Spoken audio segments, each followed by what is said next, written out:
Good morning class, সুপ্রভাত সকলকে।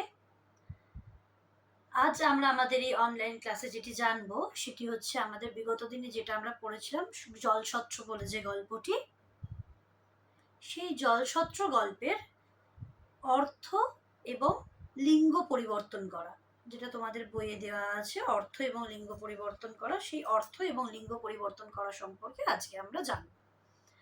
তো আমাদের বইয়ে যে নির্বাচিত অর্থগুলি দেওয়া আছে সেগুলির সমাধান আমি এখানে করেছি, সেগুলি দেখো। প্রশ্ন নম্বর 5, অর্থ লেখা। প্রথম অর্থ তৃষ্ণা। তৃষ্ণা শব্দের অর্থ পিপাসা। তৃষ্ণা শব্দের অর্থ পিপাসা। পরের শব্দ জলছত্র। জলছত্র শব্দের অর্থ জলদানের ব্যবস্থা। জলদানের ব্যবস্থা। এর পরের শব্দ উলুখড়। উলুখড় হচ্ছে এক জাতীয় খড়। উলুখড় হচ্ছে এক জাতীয় খড়। অঞ্জলি। অঞ্জলি মানে হাত জোর করে কোনো কিছু উৎসর্গ করা বা প্রার্থনা করা, সেখানে আমরা লিখেছি শুধু হাত জোর করা। অঞ্জলি, হাত জোর করা। জ্বালা। জ্বালা হচ্ছে মাটির বড় পাত্র, মাটির তৈরি বড় পাত্র।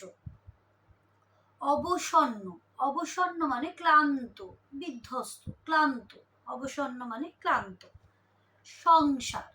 সংসার মানে হচ্ছে পরিবার।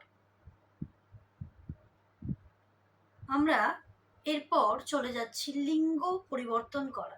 লিঙ্গ পরিবর্তনের ক্ষেত্রে তোমরা জানো, যদি স্ত্রীলিঙ্গ দেওয়া থাকে তাহলে পুংলিঙ্গ লিখতে হয়, যদি পুংলিঙ্গ দেওয়া থাকে তাহলে স্ত্রীলিঙ্গ লিখতে হয়। আমাদের এখানে প্রথম যে শব্দটি আছে সেটি স্ত্রীলিঙ্গ, বোন। বোন এটি একটি স্ত্রীলিঙ্গ শব্দ, এর লিঙ্গ পরিবর্তন করলে হবে ভাই। তারপরের শব্দ বুড়ি, এটিও স্ত্রীলিঙ্গ, এর লিঙ্গ পরিবর্তন করলে হবে বুড়ো। তারপরের শব্দটি পাখি, এটি তো না স্ত্রীলিঙ্গ না পুংলিঙ্গ, এটিকে বলা হয় উভলিঙ্গ। মানে পাখি স্ত্রীলিঙ্গেও হতে পারে, পাখি পুংলিঙ্গেও হতে পারে, তাই জন্য পাখির লিঙ্গ পরিবর্তনের ক্ষেত্রে কোনো পরিবর্তন হয় না, তাই পাখি লিঙ্গ পরিবর্তন করলে পাখিই থাকবে।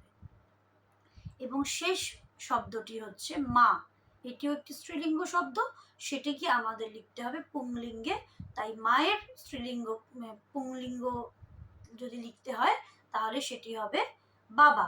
মা স্ত্রীলিঙ্গ শব্দের যদি পুংলিঙ্গ লিখতে হয় তাহলে সেটি হবে বাবা।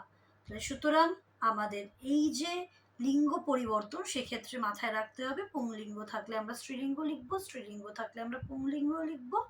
কিন্তু যদি পাখির মতন কোনো শব্দ অর্থাৎ উভলিঙ্গ কোনো শব্দ থাকে সেক্ষেত্রে কোনো পরিবর্তন হয় না। নিশ্চয়ই তোমাদের এটা মনে থাকবে। আর এই শব্দগুলি যেগুলো তোমাদের PDF-এ পাঠানো হবে সেগুলো অবশ্যই তোমরা খাতাতে লিখে রাখবে। Thank you class.